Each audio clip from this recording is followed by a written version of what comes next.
Assalamualaikum warahmatullahi wabarakatuh.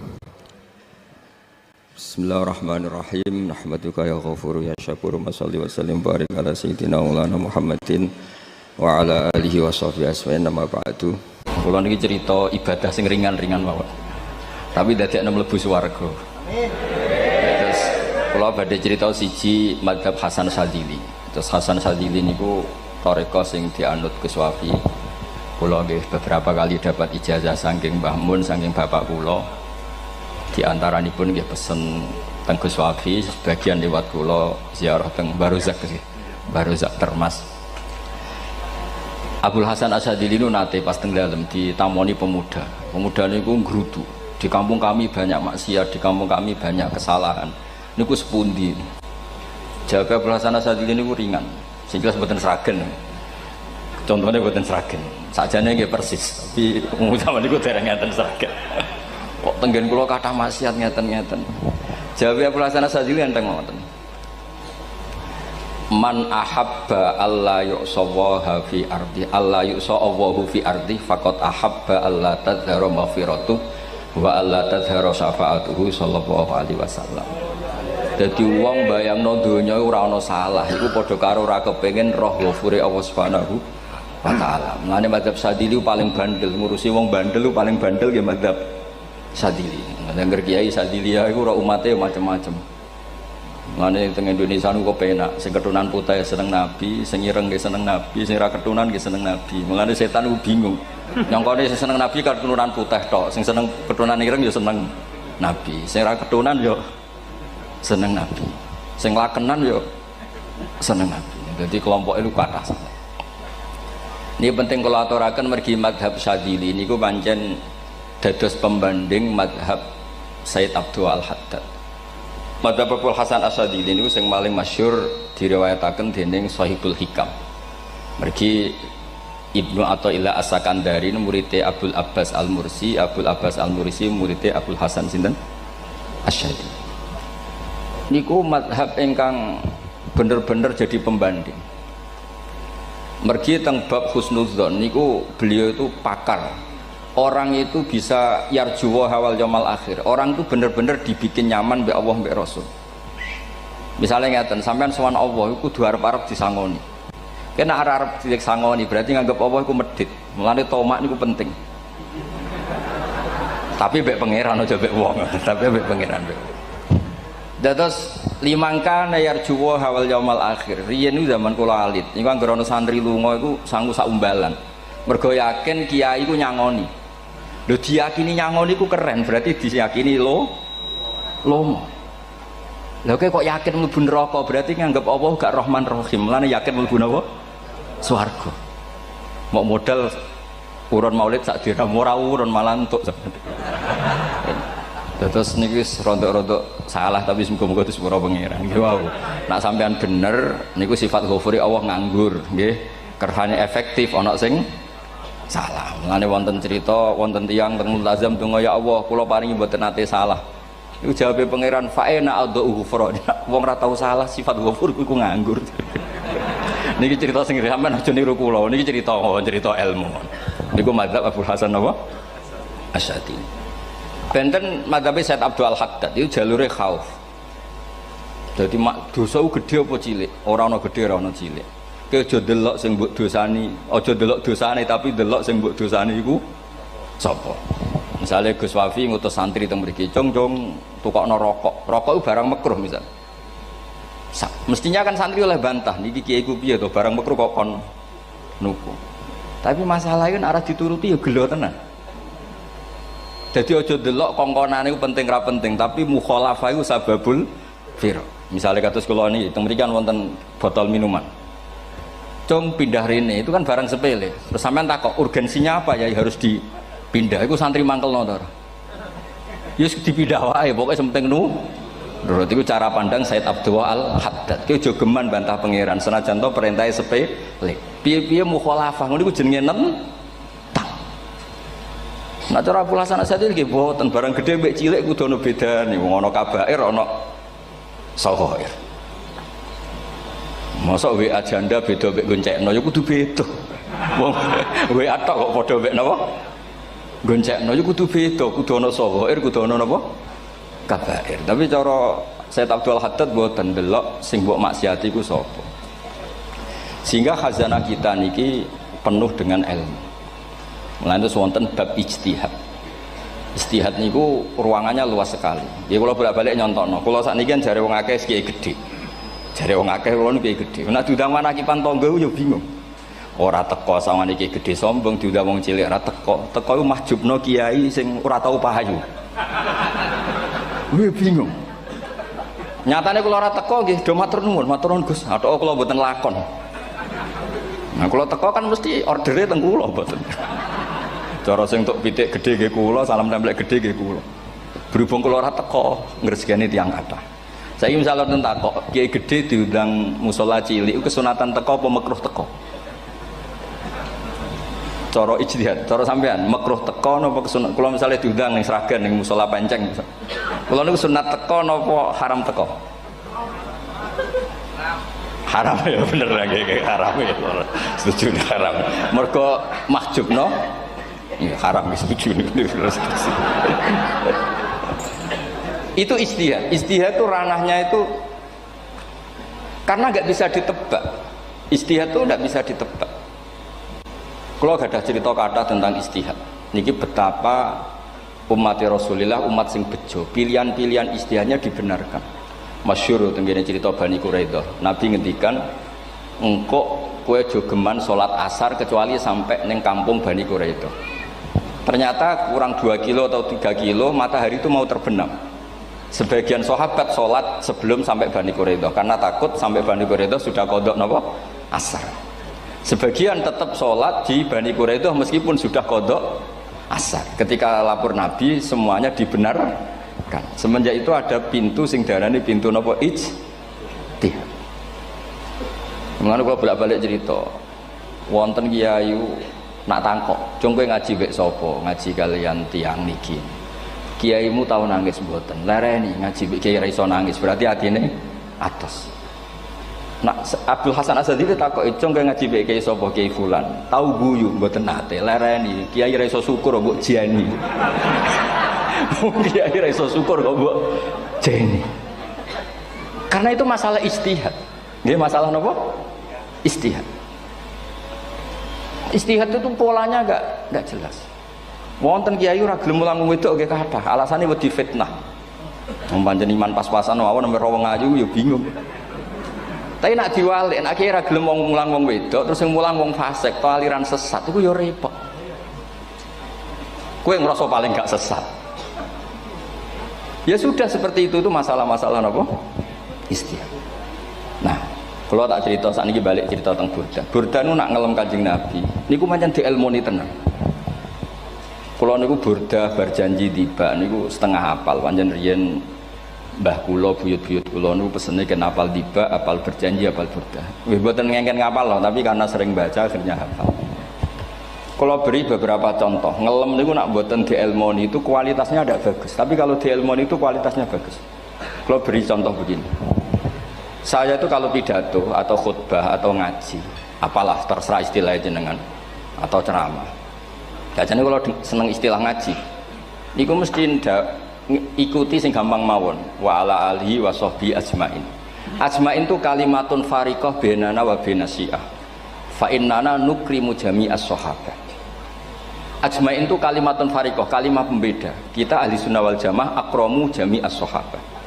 Ada kelompok sing akramu sahabian wa ahanu sahabian akhir. Sehingga ajmain itu harus kita baca. Itu karena itu kalimatun fariqah, kalimat pembeda. Kata-katanya hanya ajmain. Begitu juga berjanji. Berjanji itu nak ngelem Nabi niku wa ba'du fa'aqul wa Muhammad bin Abdullah bin Abdul Muttalib wasmu Syaibatul Hamdi Humitat Hisaluhu Saniyah. Karena ketika Rasulullah memaklumatkan jadi Nabi itu problemnya itu nasabnya siapa? Orang-orang yang di Palestina, di Israel, di Yordan, di Syam kalau dulu itu alamatnya Nabi itu harus turunan Ibrahim. Ibrahim sementara orang Syam menurut pengetahuan orang-orang Yahudi Syam. Maka saya berjanji menunjukkan dulu kalau nasabnya Muhammad itu ini. Terus sampai warafuhu ilal khalili Ibrahim, terus ila dzabih Ismailan isbatu wa mun tamah. Terus setelah itu terus beliau ngendikan wa adnanu bila raibin inda dzabil ulumin sabiyah ila dzabihi ismail nisbatu wa tamam. Terus ketika berjanji di Karang itu sudah ada faham-faham yang seakan-akan babahnya Nabi itu ada masalah. Terus beliau ngendikan ini Syaibatul Hamdi, Sayyid Abdul Muthalib itu orang yang ketika buka Ka'bah, buka Zam-Zam, saurip-uripnya muji pangeran. Terus banyak lagi wasumi'a fi sulbihin Nabi sallallahu alaihi wasallam dzakarallaha ta'ala walab. Mbah yang ini bahkan dengar ketika Nabi masih di punggungnya membaca tasbih. Terus sampai fa'azim bihi min ikdin ta'allaqat kawakibud durriyah wa kaifala wa sayyidul akramu sallallahu alaihi wasallam wasitatuhumun. Nabi itu orang suci, makanya harus lewat rahim yang suci, harus lewat bapak yang suci, mbah yang suci, sampai ila khalilir rahman Ibrahim alaihis salam. Makanya terus dinagumkan nasabun tahsibul ula bikhulau, terus tarokus sifaha falam yusibhum aruhu min adami wa ila abihi wa ummihi. Karena kabeh sonal ismihi, semuanya itu untuk menjaga asmane Nabi Muhammad sallallahu alaihi wasallam.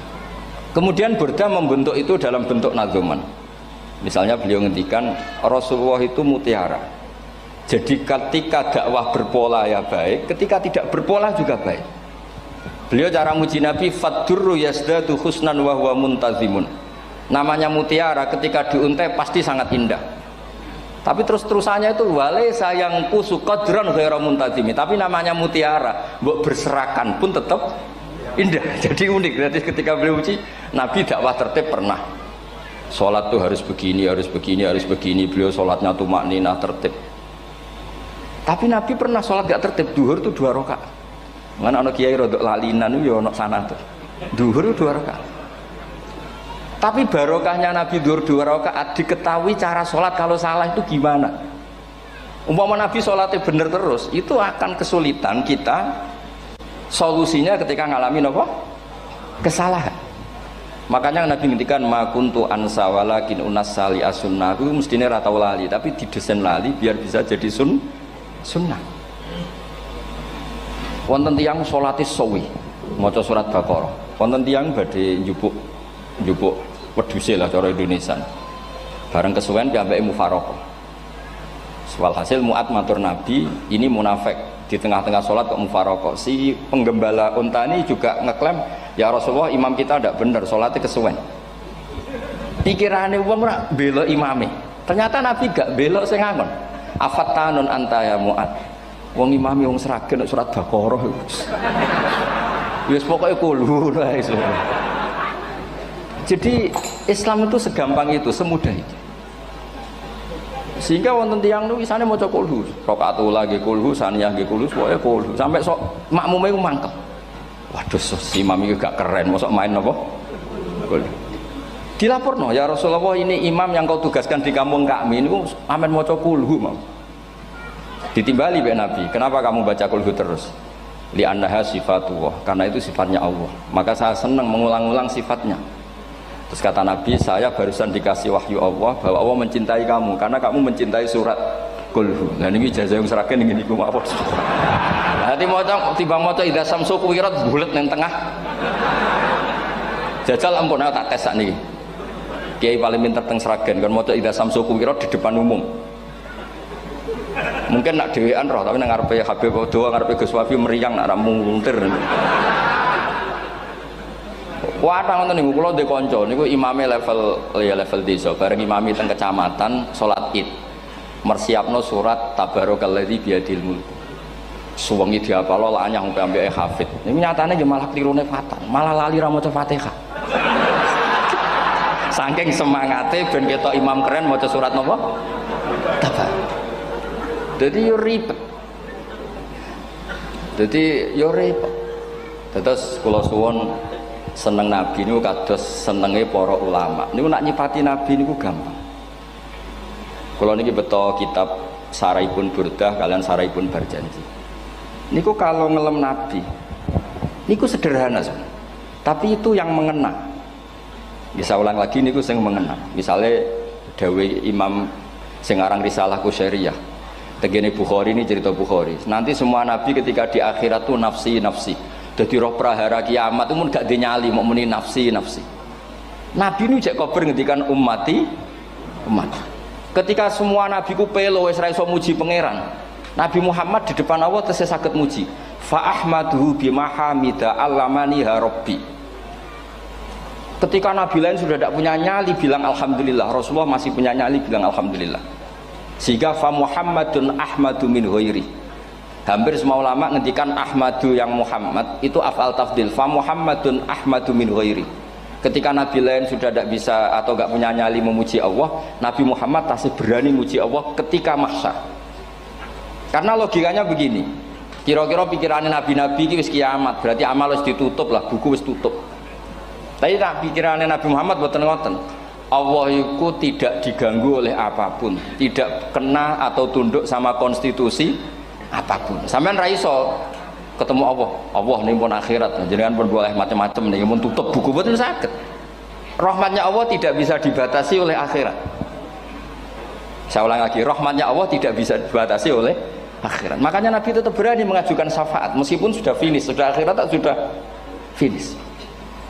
Sehingga Nabi muji-muji Allah, akhirnya Allah ngendikan ya Muhammad irfa' ra'sak wasal tu'tah wasfa'tu syafa'. Sudah Muhammad, kamu minta apa tak kasih. Saatnya beliau minta hak nopo syafaat, disebut maqamam mahmud. Dan ini kula waos kitab kersane orisinil niki betapa sayangi Rasulullah sallallahu alaihi wasallam teng kita. Ketika nabi lain tidak punya nyali kecuali mikir dirinya sendiri, jadi ku punya ngendikan nafsi-nafsi, Nabi Muhammad masih gak ada nyali ngendikan apa ummati umat. Itu bukti bahwa nabi itu enggak pernah enggak mikir umatnya. Wala sawfa yu'tika rabbuka apa?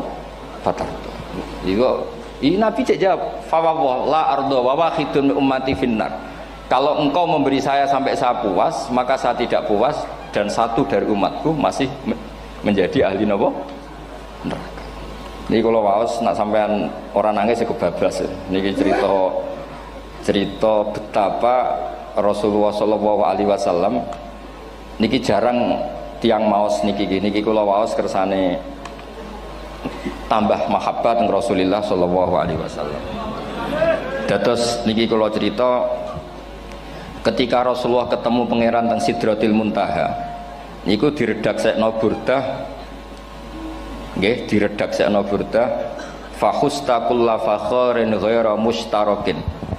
Engkau mendapat kehormatan yang tidak tersaingi. Fakhustaqulla fakharin ghaira mustarakin. Jadi engkau mendapat kehormatan yang tidak akan tersaingi. Wajustaqulla maqamin ghaira mustahami. Atau wakhustaqulla maqamin ghaira mustahami. Dan engkau mendapat satu derajat yang enggak mungkin tersaingi. Mustaham itu enggak tersaingi lah. Walhasil ternyata derajat itu apa? Gini ku ketika Rasulullah ketemu Allah Ta'ala teng Sidratil Muntaha, niku Sayyidah Aisyah radhiyallahu anha tangklet, ya Rasulullah, malladzi auha ilaika rabbuk idz qala fa auha ila abdihi ma auha. Qala ya Aisyah aturidina anta alami ma la ya'lamuhu Jibril wala Mikail wala nabiyyun mursalun wala malakun muqarrabun. Nggih, Aisyah, bagaimana mungkin kamu tanya sesuatu yang bahkan Jibril itu tidak tahu, Mikail itu tidak tahu, dan semua malaikat yang dekat maupun nabi yang jadi rasul semuanya tidak tahu hubungan saya, kedekatan saya dengan Allah membicarakan apa. Niku sing dimaksud burdah kaima tafuza biwaslin ayya mustatarin, wonten sing maca ayyi mustatarin anil uyuni wasirrin ayya muktatamin. Jadi nabi ketika ketemu Allah di Sidratil Muntaha itu ada misteri yang hanya nabi yang tahu. Nabi niki ibu-ibu harus bangga, Sayyidah Aisyah jenenge bojo wani tanglet. Ambek nabi itu sing ngeles. Itu rahasia yang Jibril saja tidak tahu, Mikail saja tidak tahu, masa kamu tanya? Niki khase wong putri ini. Ya Aisyah, as'aluka bi Abi Bakrin ila ma a'lam tani. Gimana cara Jawa tak kadak nomor tuamu nak gak gelem cerita. Terus kunane kuno niku nggih wong wedok niku saged ngancam niku. Dadi kamane wis ngancam. Aku lapor bapakku, aku digo mulih sampean ra bojo kabare. Ya rada ribet jenengan ngadepi wong wedok niku rada ribet. Terus faqala, akhirnya Nabi cerita, tapi ya tentu tidak semuanya diceritakan.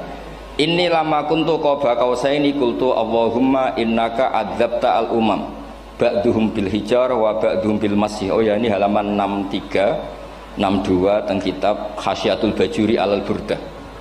Ya, kitab Hasyatul Bajuri alal Burdah. Ya Allah, Engkau menyiksa umat-umat sebelum umat saya, sebagian bil hijarah wa ba'dum bil masri wa ba'dum bil khosfi.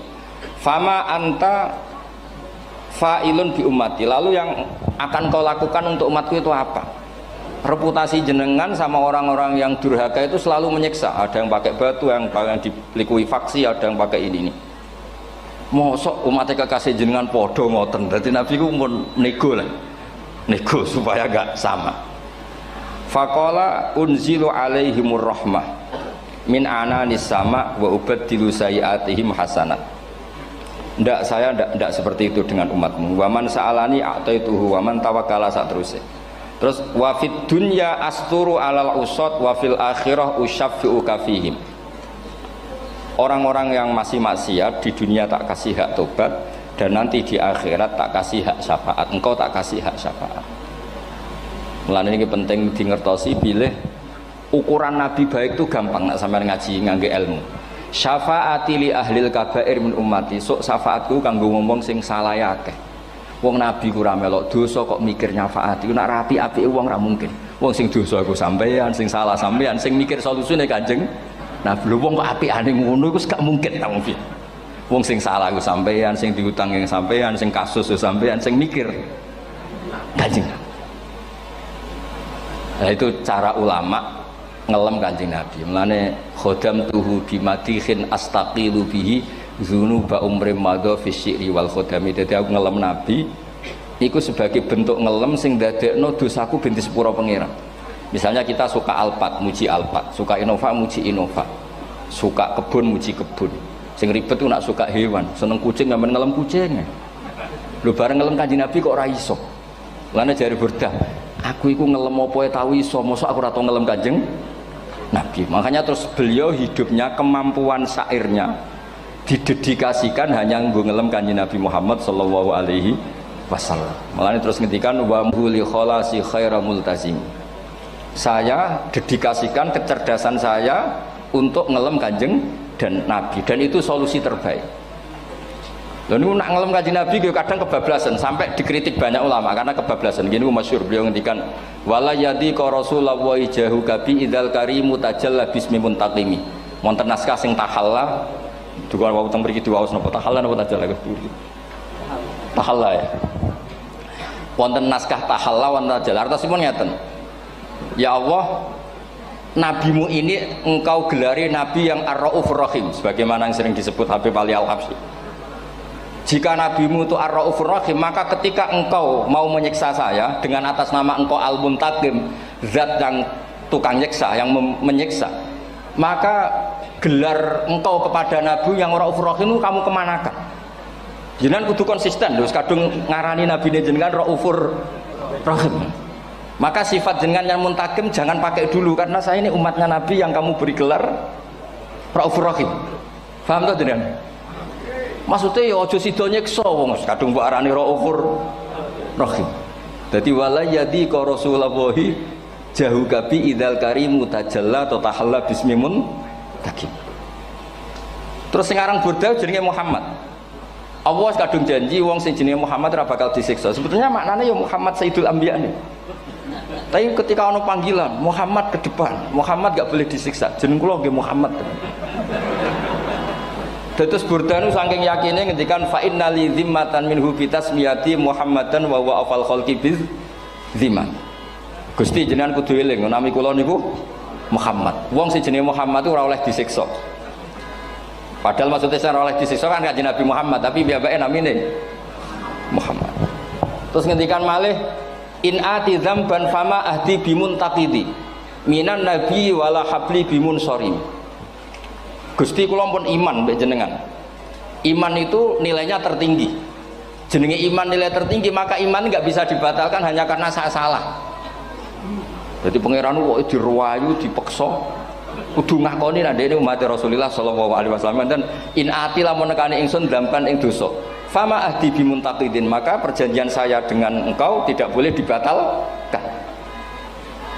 Itu termasuk hebatnya umat Rasulullah sallallahu alaihi wasallam, apapun salahnya niku tetap diakoni umat Rasulullah sallallahu alaihi wasallam. Mergo termasuk kelebihan Nabi itu gak ada hak napa?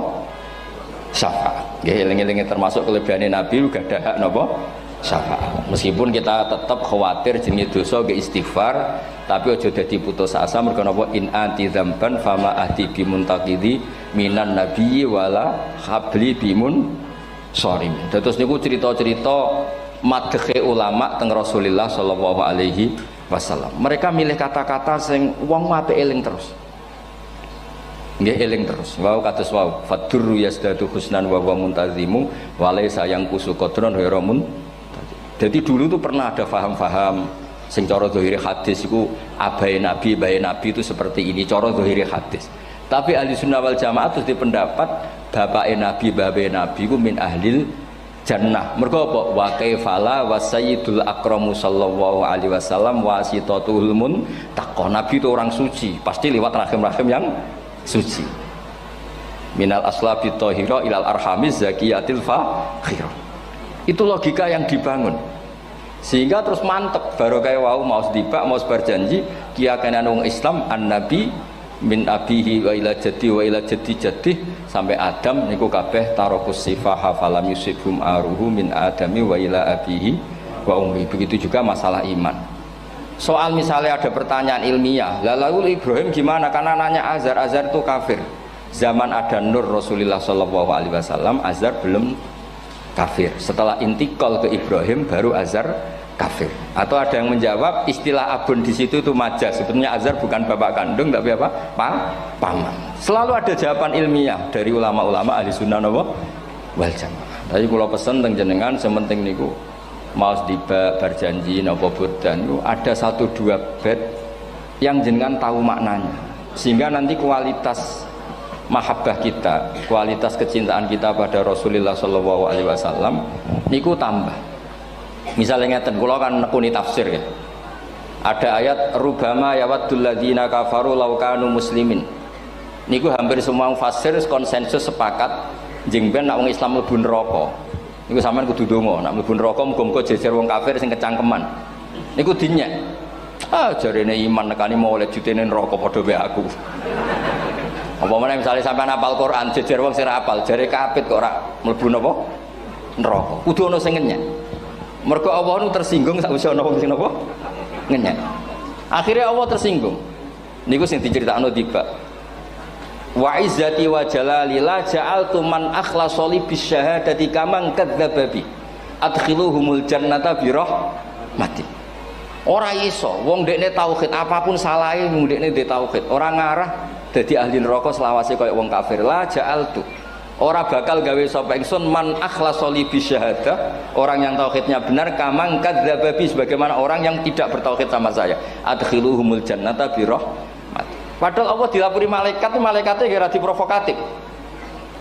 Malaikatnya lapure wajadnahum asrafu ala anfusihim wajadna amalahum minadzunubi ka'amsalil jibal. Jare pangeran wis timbang sepundi Gusti, wanane salah tok. Reputasine salah tok. Ghairu annahum yasyaduna alla ilaha illallah wa anna muhammadar.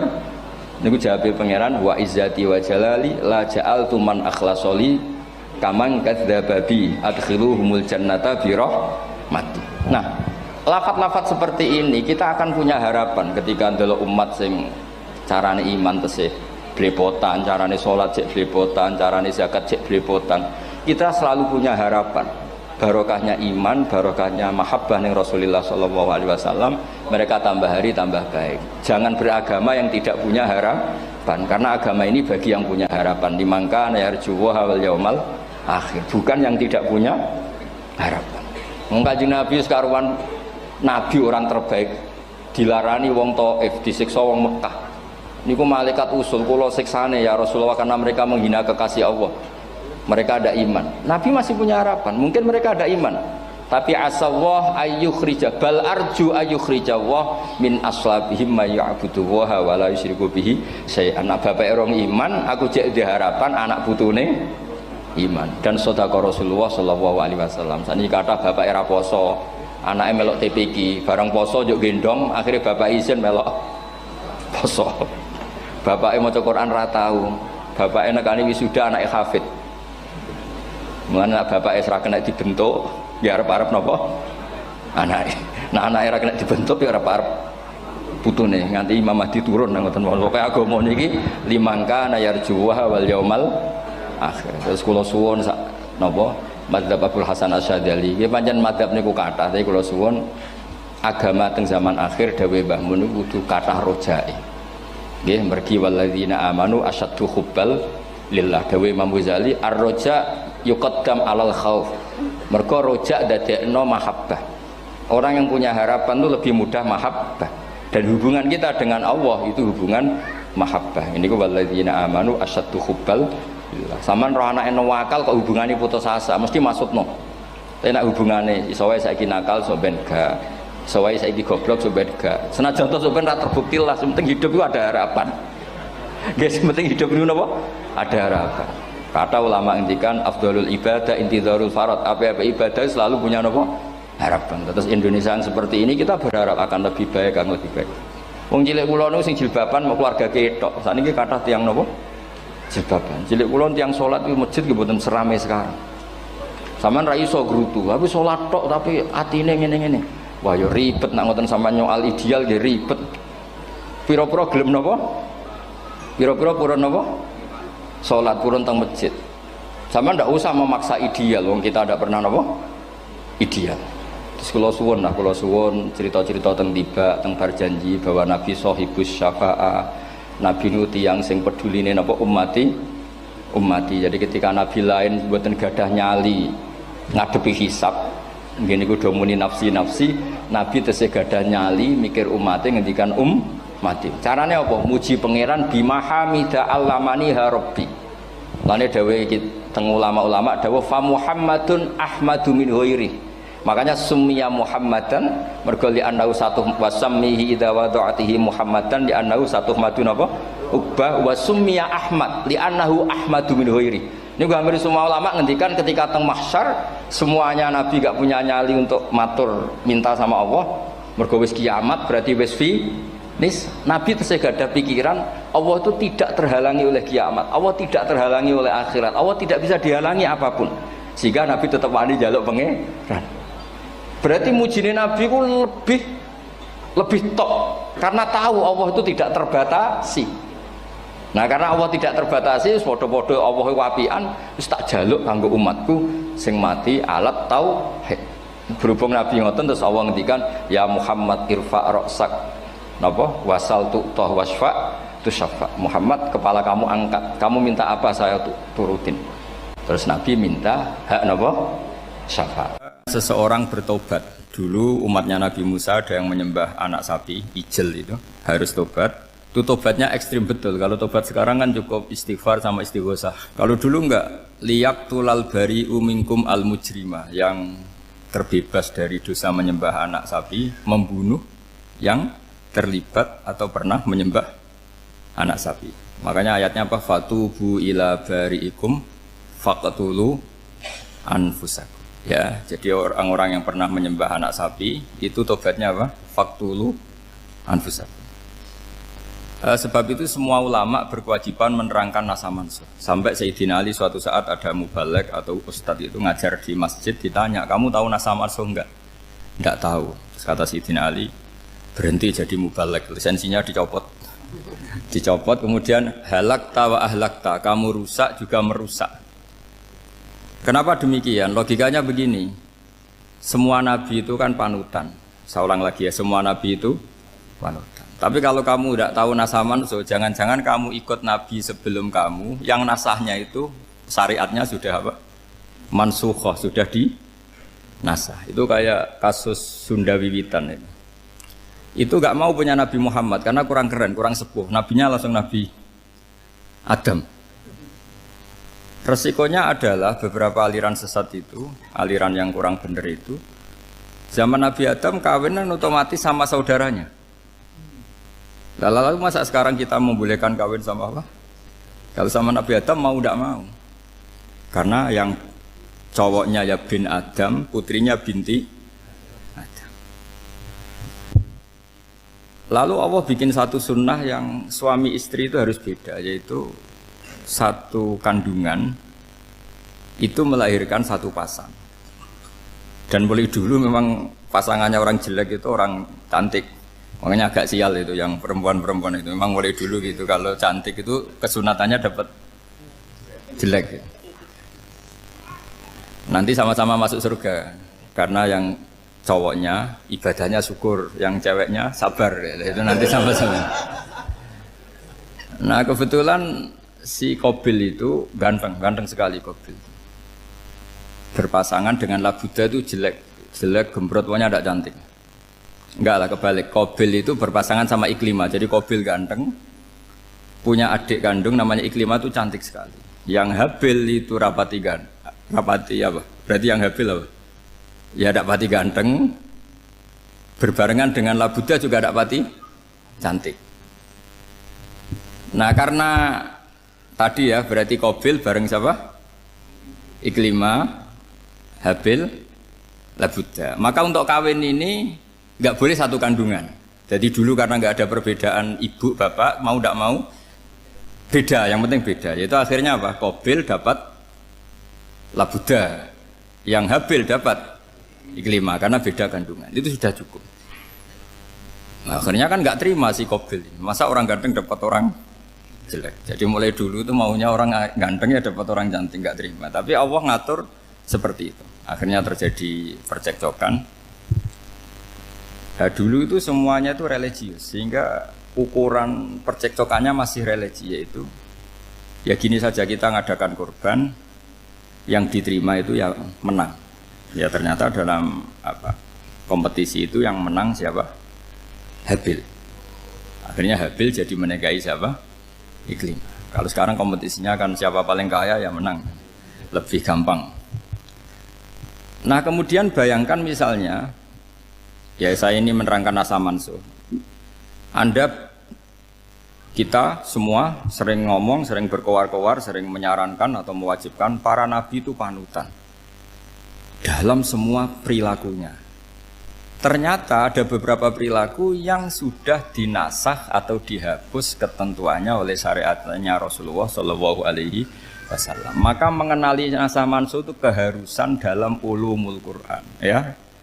Makanya Allah mengatakan apa? Manansakh min ayatin aw nunsiha pasti na'ti bi khairim minha aw misli. Jadi saya nerangkan nasakh mansuh itu dua sesi. Satu sesi antar nabi, dua di internal syariatnya apa? Nabi. Sekali saja hari ini tok, sudah setelah itu anggap pinter sudah. Kalau sudah jangan tanya lagi. Nah, ada beberapa lagi syariat yang masalah metode. Dulu Nabi Nuh itu dibolehkan oleh Allah saking mangkelnya sama orang kafir. Saya ulang lagi, orang kafir itu kan biadab sekali, nempat buminya Allah, makan rezekinya Allah, kemudian mengkafirkan Allah. Pikirannya Nabi Nuh, orang biadab gini nggak layak hidup, itu pikirannya Nabi Nuh. Kalau dia pakai militer, tidak punya militer, ya pakai langit akhirnya. Pakai kekuatan langit, beliau berdoa, Rabbi la tazar alal ardi minal kafirina dayyar. Innaka intazarhum yudillu ibadaka wa la yalidu illa fajirong kafar. Ya Allah, mereka ini orang-orang kafir, padahal pakai bumi engkau, pakai rezeki engkau, matikan semua saja, jangan sisakan satu pun. Karena kalau masih sisa nanti anak turunnya ya gitu, gennya gendo ya pasti melahirkan gendo, gen wala yalidu illa fajirong kafar. Kalau kamu sisakan pasti melahirkan generasi gendo lagi, kafir lagi. Dituruti sama Allah. Kecuali orang 80 yang ikut Nabi Nuh. Nah orang 80 yang ikut Nabi Nuh ini selamat karena iman. Maka generasi yang sekarang ini termasuk saya semua ini semuanya turunan orang iman. Maka kita ini punya dua status. Satu, Allah kadang manggil kita ya Bani Adam karena faktanya kita turunan Nabi apa? Adam. Panggilan kedua adalah zurriyataman hamalna ma'anu. Orang-orang sekarang itu pasti turunan orang yang ikut perahunya Nabi Nuh. Jadi nasab kita ini sudah steril. Sudah tidak ada nasab lewat kafir karena yang kafir sudah habis. Semua orang sekarang itu turunan Nabi Nuh, yaitu disebut apa? Dzurriyyataman hamal nama. Yaitu sekitar orang 80. Nah, oleh Allah Subhanahu wa taala syariat seperti ini pernah dituruti, yaitu akhirnya mereka mati semua kecuali orang 80 yang mukmin. Tapi uniknya Allah apa? Era Rasulullah Shallallahu Alaihi Wasallam, Nabi kita Nabi Muhammad itu diutus rahmatan lil alamin. Ketika Nabi didustakan, diusir, disakiti, malaikat gunung, beberapa malaikat yang ahli adab spesial eksekutor lah kira-kira gitu. Muhammad kamu bilang saja ke saya, kalau kamu ingin orang-orang Mekah Abu Jahal CS, saya hancurkan. Tapi apa kata Nabi? Saya berharap kalau mereka belum iman, anak cucunya iman. Karena bagaimanapun sperma ya atau calon bayi atau calon keturunan itu kan ada fi aslabir rijal atau fi zuhurir rijal. Jadi kalau dalam ilmu agama itu gen manusia itu disimpan di zuhurir rijal di punggung lelaki. Nanti dipindah ke arhamin nisa. Logikanya gini. Ini dengerin ya. Logikanya gini, misalnya Abu Jahal. Abu Jahal itu di situ ada orang namanya Ikrimah. Itu anaknya Abu Jahal. Itu orang mukmin. Akhirnya ya jadi orang alim. Abu Lahab itu di rahimnya di punggungnya ada perempuan namanya Darrah. Akhirnya juga orang mukminah. Saya berikan contoh. Khalid bin Walid itu anaknya Walid. Walid itu musuh besarnya Rasulullah. Tapi di punggungnya ada orang bernama Khalid. Ini dengerin. Nah di punggung ini kira-kira Allah sudah tahu apa belum? Jawabannya sudah tahu. Artinya kalau ini mati atau kamu bunuh, kamu sebenarnya nggak bunuh orang kafir saja, bunuh calon orang mukmin yang sekarang masih bersemayam di punggungnya orang-orang kafir. Jadi bisa saja orang yang sedang kafir itu ada sekian calon generasi yang suatu saat mukmin. Itu syariat yang diajarkan ke Rasulullah SAW. Karena kasofnya Nabi, kasof itu satu kondisi di mana seorang Nabi itu dipertontonkan sesuatu yang nggak kelihatan. Itu dalam bahasa Arab kasof atau mukasyafah. Nabi dipertontonkan ternyata banyak orang kafir yang di punggungnya itu ada calon generasi mukmin atau muslim. Akhirnya Nabi nggak berani. Jangan bunuh. Mungkin bapaknya ada iman tapi anaknya iman. Betul, Abu Jahal punya anak Ikrimah, Abu Lahab punya anak Darrah, Walid punya anak siapa? Khalid. Itu mirip seperti kita, bapak era sholat, anak ETPK sholat, akhirnya bapak katut sholat. Banyak enggak di Indonesia, bapaknya tidak bisa baca Quran, anaknya hafid. Nah, itu kalau bapaknya kamu habis, tidak ada yang meselin. Makanya biarkan hidup saja. Nah, artinya gini, andai kan tidak ada ulama yang menerangkan nasa mansuh, dikira syariat Nabi Nuh itu abadan mu'abadat, selamanya lama. Sehingga main teror sama orang kafir sah berdasar Nabi Nuh. Padahal kita sudah ganti Nabi. Yaitu syariatnya Rasulullah SAW masyhur itu ketika Nabi ngendikan, saya tidak minta mereka dihukum, tapi ya Allah saya minta Allah mahdi qaumi fa innahum la ya'lamun. Mereka kafir itu karena tidak tahu. Sehingga ada periode. Loh kalau perang itu beda, perang itu konteksnya duel, itu tidak harus sama Abu Jahal, Abu Lahab. Ada penjahat mau bunuh kamu wajib perang enggak? Wajib. Penjahatnya meskipun muslim apa harus kafir? Meskipun muslim. Maka kata ulama fikih sebetulnya perang duel itu bukan syariat muslim sama kafir tok. Masih muslim sama muslim, misalnya ada orang mau merkosa istri kamu, terus dia pamit gini, saya muslim loh, beri hak loh. Enggak bisa. Saya penjahat loh, muslim. Jadi kamu enggak boleh merangin saya, ngelawan saya. Saya kan muslim. Enggak bisa, tetap harus dilawan.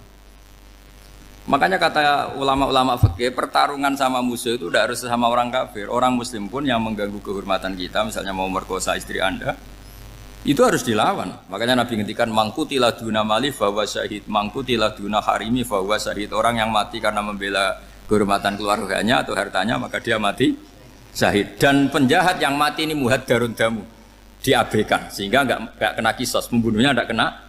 Misalnya ada penjahat mau bunuh kamu duel, menang. Kamu enggak kena kisos karena ini muhaddarun damu, diabaikan kehormatannya. Padahal dia muslim, apa? Muslim. Ini perlu. Jadi ini mengaji ini agak jelimet tapi gampang. Kan kalau paham enggak paham selesai, jadi enggak baca selesai itu. Sehingga kalau enggak ada nasa mansuh, maka orang selalu berpikir, pokoknya yang penting ikut Nabi. Lah itu bahayanya kalau Anda tidak tahu detail, jangan-jangan syariat yang kamu ikuti itu syariat yang sudah berstatus mansukhoh, telah dicabut. Dan itu banyak. Makanya kata Sayyidina Ali ketika ada orang ngajar gak tahu nasa mansuh, halakta wa ahlakta, kamu rusak dan merusak orang lain. Seperti tadi pernah ada kawin itu satu turunan, yaitu era Nabi Adam. Masa kita sekarang kawin sama satu turunan, kan gak mungkin. Ya kan, pernah ada membumi hanguskan orang kafir, yaitu syariatnya Nabi Nuh. Itu dihapus oleh syariatnya Nabi Ibrahim dulu. Yaitu Nabi Ibrahim menghentikan apa? Faman tabi'ani fa innahu minni wa man asani fa innaka ghafurur rahim. Ya, kalau orang ikut saya ya Allah ya pasti golongan saya. Kalau yang masih maksiat, masih balelo, saya berharap engkau ampuni. Akhirnya banyak orang kafir tobat. Coba era Rasulullah itu semua orang kafir Mekah itu kafir. Nabi belum wafat. Itu sudah ada 114.000 mukmin semua. Jadi Nabi menangi mayoritas orang menjadi mukmin dari mayoritas kafir, yaitu disebut wara'aitan nasa yadkhuluna fi dinillahi afwaja. Andai kan Nabi Muhammad pakai syariatnya Nabi Nuh, bisa enggak mengislamkan orang sebanyak itu? Enggak bisa kan? Maka ini penting mengenali nasah mansur. Jadi periode cara wong Jawa maksud no tuntas. Robila Tadar itu, pasot tuntas itu, menghabisi itu habis di periode Nabi siapa? No, syariat itu sudah enggak dipakai lagi. Yang dipakai apa? Faman tabi'ani fa innahu minni wa man asani fa innaka ghafurur rahim. Lah Nabi Muhammad ini Nabi yang kena khitab anit tabi' millata Ibrahim hanifah. Jadi masternya Nabi Muhammad itu mentornya Nabi Ibrahim. Sehingga syariatnya ya faman tabi'ani fa innahu minni wa man asani fa innaka ghafurur rahim. Tidak syariat Rabbila tadzar alal ardi minal kafirina daya. Jelas ya. Jadi mengenali nasa manso itu penting sekali karena kalau enggak Anda halakta wa ahlakta, kamu merusak diri kamu sendiri juga merusak orang lain karena menfatwakan hukum yang sebetulnya sudah berstatus mansukh. Hanya berdasar itu kan syariatnya nabi-nabi dulu. Syariat yang apa? Syariat yang enggak pernah terhapus hanya satu, usuluddin, yaitu tauhid, itu sama. Tapi kalau syariat itu beda-beda atau furu'iyah itu beda-beda. Yaitu tadi saya beri contoh era Nabi dulu kalau ada pakaian najis dipotong, dibuang. Era Nabi Muhammad dicuci. Orang kafir dihabisi oleh langit. Era Nabi Muhammad enggak boleh, bahkan didoakan Allahumma hdi qaumi fa innahum la ya'lamun. Di Qur'annya apa? Wa in ahadum minal musyrikin astajaraka fa'jirhu hatta yasma'a kalamullah tsumma ablighu ma'mana. Jadi kalau ada orang kafir enggak boleh main dihabisin, mereka beri peluang untuk mengkaji kitabullah hatta yasma'a kalamullah. Kalau mereka sudah berpeluang ngaji, harus tsumma ablighu ma'mana, harus dijamin keamanan. Ya, karena apa? Dzalika bi annahum qaumul la ya'lamun. Bagaimanapun mereka memang karena tidak tahu. Nah, kenapa tidak tahu? Enggak. Karena tadi mereka tertutup oleh kultur yang beratus-ratus tahun. Mbah-mbahnya mereka menyembah batu, menyembah berhala. Ya tahunya itu ya Tuhan. Bagaimana Anda bisa menjelaskan sesuatu yang sudah beratus-ratus tahun kan tidak gampang. Maka ada periode dimaklumi, apa? Kalau era sampean kan, mosok waktu disembah saking gobloknya orang, kamu lahir kan sudah nyembah Allah, tidak nyembah batu. Bayangkan kalau kamu jadi mereka. Wong perut kamu saja disuruh makan pizza sakit kok, karena saking lamanya makan sambal kan gitu. Kamu bilang perempuan Indonesia saja cantik kok, saking lamanya jadi orang Indonesia. Padahal orang Indonesia tanyakan orang Eropa, cantiknya di mana? Kamu lahir di Afrika, bilang orang Afrika itu cantik, tanyakan orang Eropa, cantiknya di mana? Hitam gitu kok. Jadi orang itu pasti terkooptasi oleh sekelilingnya. Orang Afrika akan bilang wanita Afrika itu cantik. Coba tanyakan orang Eropa, cantik apa enggak? Belas. Orang Eropa yang kulitnya gitu kata orang Eropa indah, kata sampean koyok anaknya kebo katanya boleh jadi. Jadi orang itu akan terkooptasi oleh sekelilingnya. Bayangkan kalau semua orang nyembah berhala terus kamu ndak, alasan kamu apa? Kan menentang mayoritas. Dan itu berat. Maka dimaklumi oleh Allah, dzalika bi annahum qaumul la ya'lamun fi manah panyeruarah. Nah, pemakluman ini yang mulai sekarang terkikis. Orang main pukul saja enggak mau ngaji. Enggak mau ngaji Quran secara kafah. Jadi fatwanya Islam kafah tapi ngajinya Quran enggak kafah. Ngambil 1-2 potongan ayat dipakai dalil. Jadi Islamnya inginnya kafah tapi ngajinya Quran enggak. Kalau kafah ya hafal 30 juz itu. Kalau mau ya, kalau mau kafah ya hafal berapa? 30 juz. Makanya saya sering bilang, saya sering dinasihati orang karena belum tahu saya ini hafal Quran. Bapak harusnya Islam itu kafah. Kata saya ya dimulai dari konsep Islam itu kafah dulu, apa ya hafal Quran secara kafah. Jadi ini penting saya utarakan. Bahaya sekali orang mengenali Islam tanpa mengenali nasah mansuh. Karena beberapa syariat Nabi sebelum kita itu berstatus mansuh. Terus contoh berikutnya, ini nasah mansuh antar Nabi apa khusus internal Nabi? Antar Nabi aja agak selesai nih sampai subuh aja agak selesai. Contoh yang paling keren mungkin cowok semua senang. Nabi Dawud dulu istrinya berapa? 99. Nah itu kalau masih halal itu kan berarti jenengan tuh punya istri berapa? Wah kan ngeri betul. Punya satu aja repotnya gitu apalagi berapa? Punya 99. Terus kamu bilang gini, ini kan syariatnya Nabi Dawud, Nabi kan bisa diikuti. Pernah ada periode di mana seperti itu boleh. Jadi makanya mau tidak mau mengenali nasah mansuh itu harus. Kalau ndak ya kamu masih berkeyakinan boleh beristri berapa? Nah ini penting saya utarakan. Makanya Sayyidina Ali itu kalau ngetes calon mubaligh, kira-kira kalau Kemenak dulu inginnya apa? Sertifikasi apa? Mubaligh. Itu tanyanya gitu. Ta'rifun an-nassa wal mansuh, kamu apa tahu nasah mansuh? La. Jawabnya Sayyidina Ali, halak tahu ahlak tahu. Kamu orang yang rusak. Karena tadi takutnya ada syariat yang sudah mansukhah dipakai. Itu tadi misalnya kita ini tidak umatnya Nabi Nuh, tapi pakai syariat Robbila tadar alal ardi minal kafirina. Terus ketiga begini, misteri manusia itu.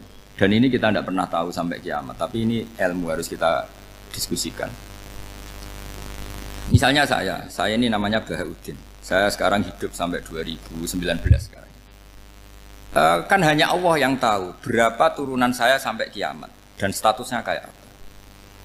Donald Trump juga gitu. Donald Trump itu sekarang kafir, tapi kita tidak pernah tahu nanti turunan keberapa ada yang Muslim. Lah turunan yang calon Muslim ini diletakkan di mana kita tidak tahu. Yang jelas kalau kamu bunuh itu katut itu. Artinya gini, logika membiarkan orang kafir itu ya ada logikanya. Gitu. Logika membunuh karena mereka mau membunuh kita ya ada logika fikihnya, karena kalau kita ada membunuh dibunuh. Makanya semuanya hukum ini terus bergantung al-hukmu yaduru ma'ilatihi wujudan wadam. Di sini terus dipertemukan. Makanya semua nabi itu kalau yang namanya membunuh pasti pas perang saja, karena ini kondisi yang memang pilihannya hanya dua, kalau nggak dibunuh ya membunuh. Ada duel lah itu. Maka ini butuh kajian fikih dan orang nggak boleh subjektif dalam hal ini. Saya ulang lagi, tidak boleh subjektif. Karena tadi, orang yang kamu katakan sekarang misalnya Zaid, kamu itu bodoh sekali. Kenapa bodoh? Tidak hafal Quran, nggak pernah kuliah, nggak pernah ngaji. Ternyata Zaid ini bersemayam calon anak yang alim alama hafal Quran. Namanya Umar, tapi masih jadi sperma. Suatu saat Zaid itu punya anak alim alama. Kan banyak orang tidak bisa baca Quran punya anak hafid. Banyak nggak di Indonesia? Banyak nggak petani yang punya anak dekan? Petani punya anak dekan. Yang dekan punya anak naik kelas saja susahnya bukan main. Banyak kan? Nah ketika dibalik nanti ada dekan punya anak goblok, yang petani punya anak dekan, pinter mana? Kita tidak pernah tahu. Makanya ini kan ya sudah, kalau nggak pernah tahu ya bilang saja wallahu alam, kan selesai. Daripada keminter keliru kan ada wallahu alam. Makanya cerita favorit guru saya, Kiai Haji Maimun Zubair itu punya abah namanya Kiai Zubair. Itu cerita favoritnya itu ada santri namanya Soleh. Soleh itu alim alama. Orang Madura itu cara berpikir kan kalau kiai saja alim seperti itu, apalagi bapaknya. Pas bapaknya main ke pondok, santrinya ada ribuan. Bapaknya main ke pondok itu, sholat itu ya gak bener, gak sesuai sunnah Rasul lah kira-kira gitu. Sudah sholat itu gak bener, apa-apa gak bener. Masih ditakwil sama santri Madura, karena orang Madura itu kultus. Mungkin khilaf itu satu khusus, pokoknya perlakuan khusus. Suatu saat saking bodohnya orang itu, kenceng tuh pinggir musola. Wah ini nggak bisa ditakwil lagi, akhirnya nggak bisa ditakwil tuh nggak. Wah ini sudah nggak bener ini, nggak bener. Singkat cerita santri tadi nggak kuat matur ke kiainya, Pak Yai, jenengan sealim itu kok bapaknya segoblok itu. Kenapa? Ya, dia kenceng pinggir musola. Oh bapak saya tuh pinter sekali. Kok bisa? Karena beliau yang memutuskan saya mondok sampai saya jadi alim alama seperti ini. Yang bodoh itu mbah saya. Yang bodoh itu mbah saya kan. Artinya gini, sekarang misalnya Anda dekan atau Anda rektor atau Anda profesor atau Anda kiai top mubalek kondang. Anda mau balik kondang terus punya anak, gobloknya bukan main. Atau apalagi anaknya ketangkep KPK. Yang satu anaknya orang bodoh jadi dekan. Kalau kompetisi ini pinter mana coba? Ada ahli metodologi tapi anaknya itu terlibat narkoba. Yang ini petani utun, anaknya dekan. Kira-kira kalau dikompetisikan pinter mana? Anaknya pinter petani tadi. Gitu. Yang ketika petani kamu vonis bodoh gitu. Tapi siapa tahu kalau ini menyimpan calon, paham ya? Kita tidak pernah tahu. Makanya Quran selalu ngajari dalam ilmu sosial itu wa in adri la allahu fitnatul lakum wa mata'un ila. Di dalam ilmu sosial itu kita harus jawab tidak tahu. Karena mobil. Makanya saya tadi pagi ngaji di direktorat saya bilang, saya pernah diprotes orang, Gus kamu udah jelas 01 apa 02. Ya saya jawab gitu. Manusia itu makhluk yang paling gak jelas gitu. Sekarang soleh suatu saat bisa saja gak soleh. Yang sedang gak soleh suatu saat soleh. Sesuatu yang mungkin rubah kok kamu fanatik itu gimana? Nalarnya itu gimana? Coba kita tahu dulu Wahsy itu pembunuh Hamzah, akhirnya mati mukmin ya enggak? Padahal orang yang sangat dibenci Rasulullah karena membunuh Sayyid siapa? Hamzah. Sa'labah yang tukang itikaf di masjid akhirnya su'ul Fatimah. Kita tidak pernah. Nah kalau nggak pernah tahu ya tidak usah terlalu fanatik biasa saja. Kayak jenengan seneng saya itu ya saya tidak tahu sampai kapan ya. Saya seneng sampai kapan ya tidak tahu. Kayak suami istri. Pas nikah harmonis bulan madu sampai kapan bertanya. Yang jelas paling awet itu pasangan jelek itu pasti nggak awet. Makanya jadi guyonan tuh. Pasangan itu jangan baik-baik gak awet. Kalau jelek itu awet. Ternyata maksudnya cantik sama ganteng. Itu suatu saat pasti jadi jelek. Yang jelek sama jelek pasti jelek terus. Makanya jadi guyon aja. Kalau pasangan jelek itu awet katanya. Tapi kalau pasangan baik, ternyata baik wajahnya itu pasti gak awet. Suatu saat pasti jelek. Tapi yang jelek awet. Karena mulai dulu ya jelek sampai itu. Awet jeleknya maksudnya bukan. Ya jelas ya. Jadi saya mohon sekali ini ilmu. Sampai ndak urusan ini bukan urusan cocok ndak cocok tapi ilmu. Ilmu harus kita dengar. Bahwa syariatnya para nabi itu yang sifatnya furu'iyah, tidak usuliyah, tidak tauhid itu potensi rubah. Sehingga mengkaji nasab mansukh itu satu keharusan seorang ulama. Makanya setiap ada syariat nabi, hal hadis syariah mu'abbadah amla, mansukhah amla. Karena potensi itu tinggi. Kita tahu dulu semua nabi sholat menghadap apa? Baitul Maqdis. Era Rasulullah dipindah ke Ka'bah. Tapi kalau kamu katakan total Baitul Maqdis ya tidak juga. Nabi Ibrahim mulai dulu madhabnya ke Ka'bah. Tapi kalau Nabi Musa ke Baitul Maqdis. Terus kamu bilang ini 01, 02 ya ada memang syariat jadi sesuatu yang furu'iyah. Nah, kenapa ini furu'iyah? Jawabannya sederhana. Ketika seseorang menghadap Ka'bah itu menghadap batu apa menghadap Allah? Allah. Ketika menghadap Baitul Maqdis hakikatnya menghadap Allah apa menghadap Baitul Maqdis? Allah. Maka menghadap Ka'bah itu sebenarnya masalah furu'iyah. Yang masalah usuliyah adalah inni wajjahtu wajhiya lilladzi fataras samawati wal ardh. Yang permanen adalah menghadap Allah Subhanahu wa taala. Cuma secara prosedur syariatnya secara zahir menghadap Ka'bah. Maka potensi rubah karena ternyata itu furu'iyah. Untuk kiblatnya itu furu'iyah. Yang permanen adalah menghadap ke Allah Subhanahu wa taala. Ini pentingnya. Jadi terus sekarang masih antar nabi apa di internal nabi? Ini sudah mau selesai waktunya, sudah habis ini. Internal. Ini sudah selesai, ini sudah pas. Mohon Pak Andi. Wah.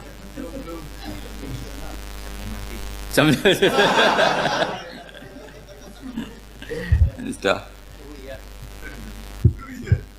Sampai mana tadi? Diteruskan apa enggak? Sudah ya, sudah kayaknya sudah. Biar kelihatan cerdas terus. Sekali pertemuan sudah pinter gitu. Berapa? Setengah jam sudah pinter gitu. Yang internal nabi apa antar nabi?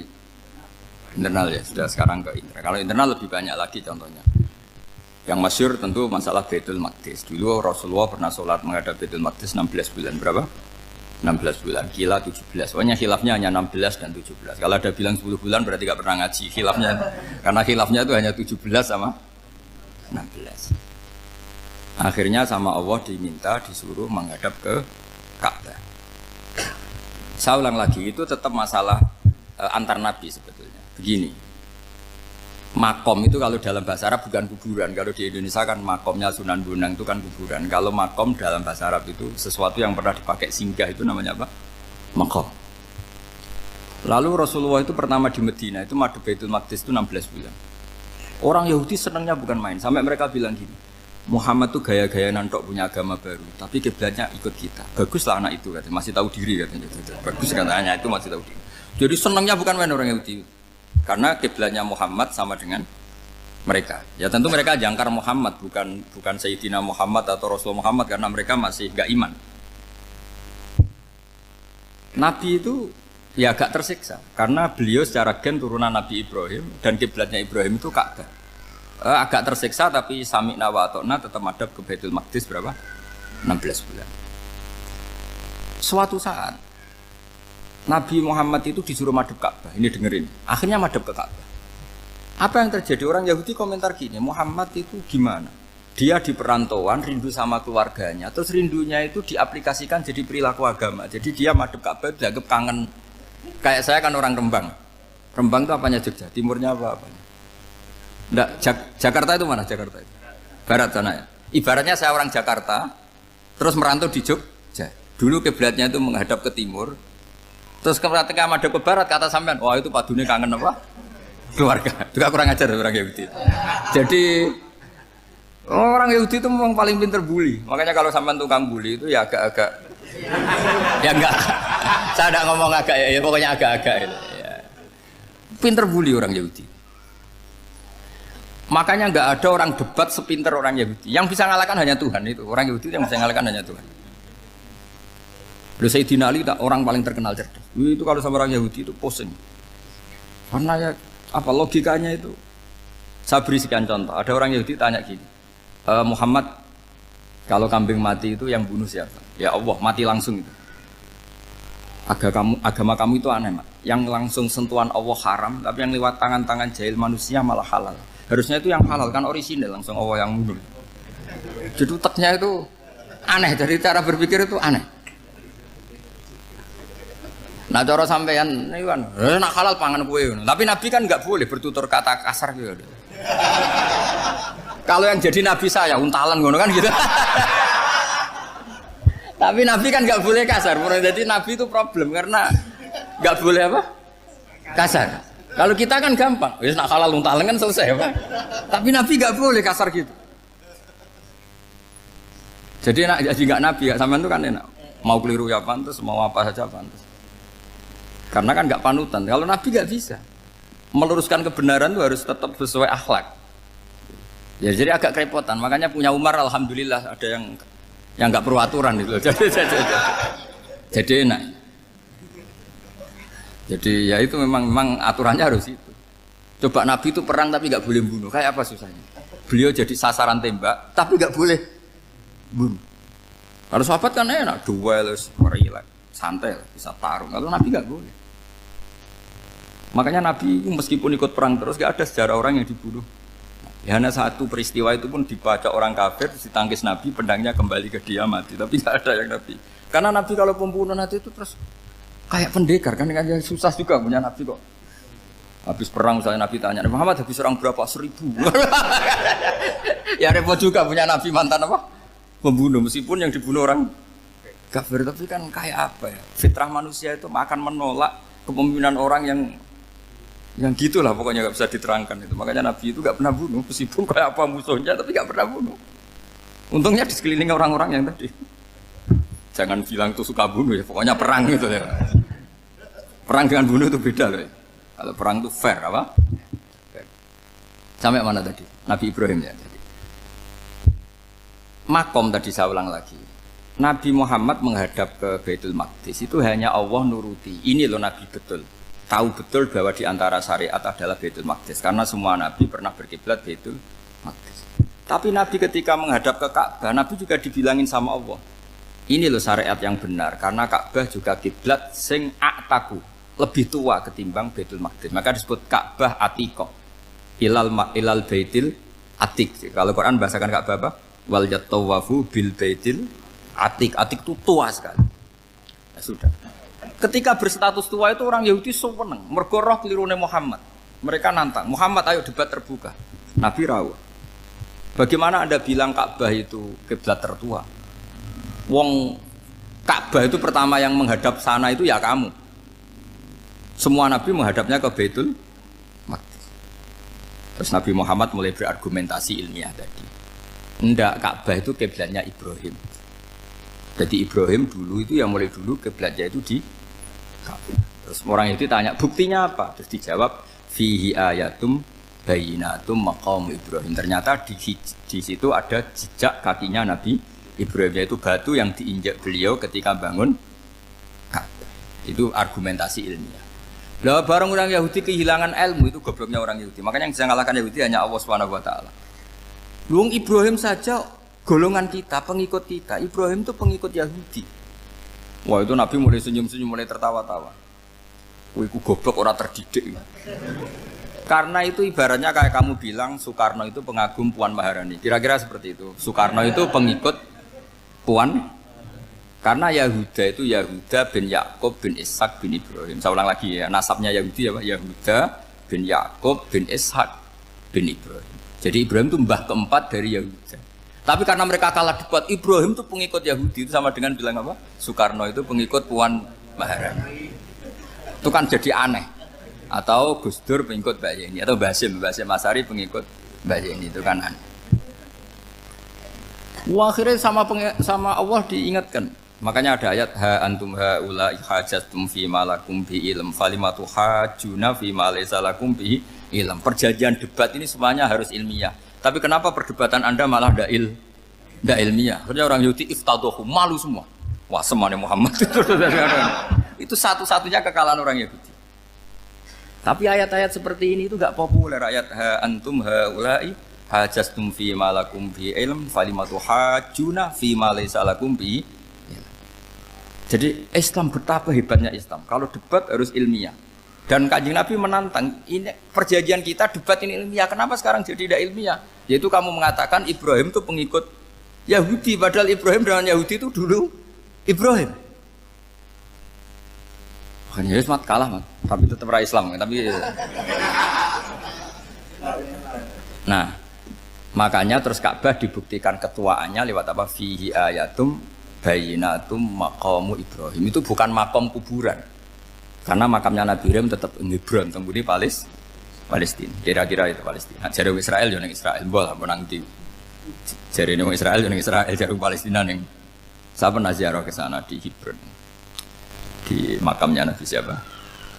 Ibrahim. Jadi jelas ya. Jadi nasa mansuh itu ketentuan yang dikehendaki Allah Subhanahu wa taala untuk menguji loyalitas manusia, menanggalkan semua akalnya.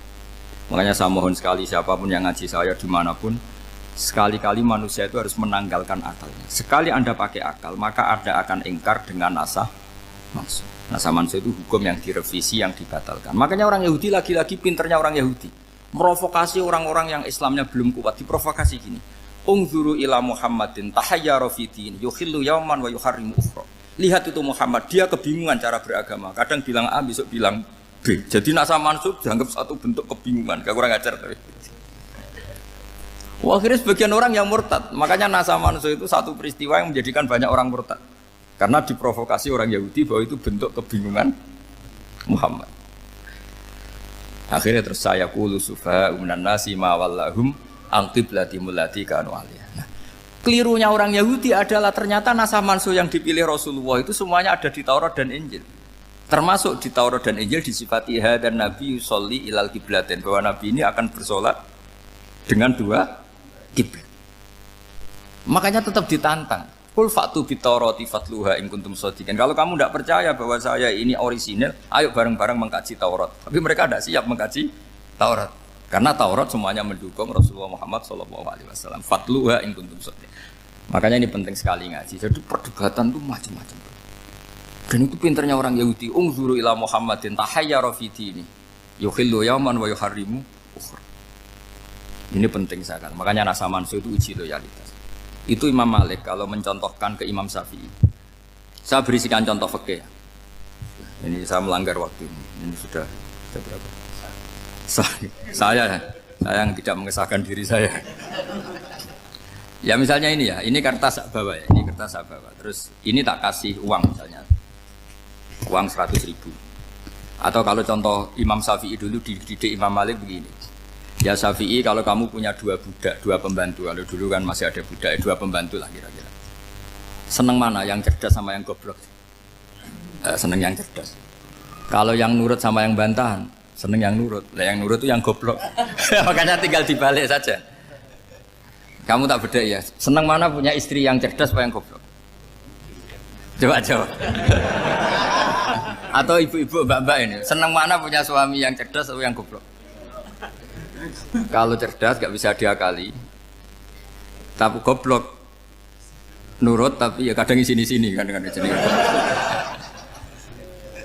Nah, itu kan antar manusia. Masalahnya kita menghadapi Allah Subhanahu wa taala yang semua kita pasti bodoh. Kita menghadapi Allah Subhanahu wa taala yang semuanya kita pasti bodoh. Allah jelas ngendikan wa kanal insanu dzaluman jahula, manusia itu banyak dolimnya. Dolim itu sifat mubalaghah. Kalau orang dolim sekali dolim, kalau sering zalum, kalau jahil biasa jahil, kalau banget jahili jahul. Bahasa Arab kan gitu memang. Ghafir pengampun biasa, kalau ghafur selalu mengampuni. Syakir, makanya sifatnya Allah Taala ikut wazan faul semua. Ghafur, syakur, atau diikutkan wazan faal. Kalau goblok biasa jahil, goblok banget jahal kan itu. Kafir biasa kafir, kalau kafir banget kafar. Ya, jadi wazan balagha itu bisa faal, bisa faul ya. Kafirin, kafar atau kafur. Paham ya? Malah kok malah ngaji nahwu. Ya tapi ini memang perangkatnya ya. Ini kan perang mau tidak mau. Makanya misalnya Allah tidak suka kulla kafarin banget kafir ya, Pak. Paham ya? Kulla khawanin banget khianate. Kalau khain khianat biasa, kalau khawan sering khianat. Lah manusia itu kata Allah apa? Zaluman. Wis banget dolime, banget bodoh. Itu kalau yang ngarang hikam mencontohkan tuh gini, manusia itu pas bener saja salah, apalagi pas salah. Jadi manusia itu kata Imam yang ngarang hikam itu, man itu kanat mahasinhu masawiyah, fakih fala takunu masawihi masawiyah. Ketika baik saja buruk, apalagi ketika buruk. Coba kalau ada orang dermawan sama teman-temannya, tanyakan istrinya, duit dihambur-hambur, disekno konco ngalono bojo. Mesti gitu. Teman yang sering silaturahim ke teman-temannya, kata temannya baik, senang silaturahim, tanyakan istrinya, oh meninggali wong gitu. Jadi manusia pas baik saja ada buruknya, apalagi pas buruk. Makanya dulu bapak saya ngajarin saya istiqomah ya apik ya, tapi kadang-kadang nak keterusan itu ora istiqomah ngangkangi orang dia tidak punya kesempatan. Misalnya ada imam masjid imami terus sampai tua sampai mau mati, itu istiqomah apa tidak memberi peluang yang lain? Tidak jawab aja. Jadi itu manusia, jadi pas baik saja buruk, apalagi pas buruk. Kayak saya gini di sini ngajar baik, tapi saya ada sopannya harus di atas. Padahal banyak orang sepuh, ada Pak On, ada beberapa yang kan terpaksa nggak sopan. Tapi aman yang nyuruh, berarti aman yang dosa. Kemarin-kemarin saya minta di bawah supaya ganjaran saya utuh, ini gara-gara begini ganjaran saya ini agak terkredit apa terdebet itu karena itu. Saya teruskan. Jadi manusia itu punya sisi itu karena manusia itu dzalum dan apa jahul. Wa kanal insanu dzaluman. Problemnya ini ngadepi Allah yang selalu pinter, yang kita selalu bodoh. Misalnya gini, kamu ditanya Allah. Ini contohnya Imam Malik. Ikla hadi sokhroh fa inna tahtaha dhahaban. Coba bongkahan batu itu kamu angkat, di bawahnya ada emas. Lalu budak yang pinter berlogika, oh disuruh buka itu karena ada emas toh. Berlogika. Kalau budak yang goblok enggak, ya disuruh ya diangkat saja. Ada emas apa enggak karena perintah ya diangkat. Yang satu nurut karena perintah, yang satu nurut karena ada emas, ada sesuatu. Logikanya suatu saat Tuhan tuh hanya bilang gini tok, ikla hadis sokhroh, batu itu angkat. Yang nurut yang goblok permanen tadi kan langsung ngangkat. Yang pinter, ini ada apa lagi Gusti kok harus diangkat? Ya gak ada apa-apa, nyuruh saja kata Allah gitu. Oh tidak bisa, sesuatu harus ada alasannya. Itu kira-kira mangkel loh Pak? Oh mangkel. Nah, logikanya manusia seperti itu. Makanya dua murid pinter, di rakyat pinter, presiden ya susah mesti demo. Goblok ya susah di sini wong. Ini kan nggak ada pilihan. Memang manusia itu nggak ada pilihan.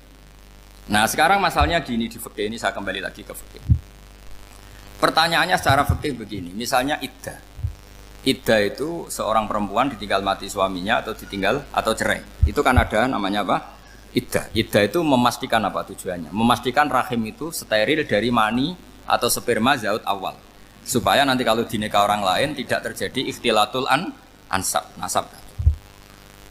Oke, berarti iddah kita beri argumentasi secara ilmiah li baro'atir rohmi. Jadi misalnya Zaid menceraikan istrinya Sri dalam keadaan masih bisa haid. Iddahnya 3 kali masa suci. Wal mutallaqatu yatarabbasna bi anfusina salah satu guru. Lalu karena secara teori medis kalau haid berarti bukti tidak hamil. Apalagi kalau haidnya terulang-ulang sampai 3 kali pasti tidak hamil.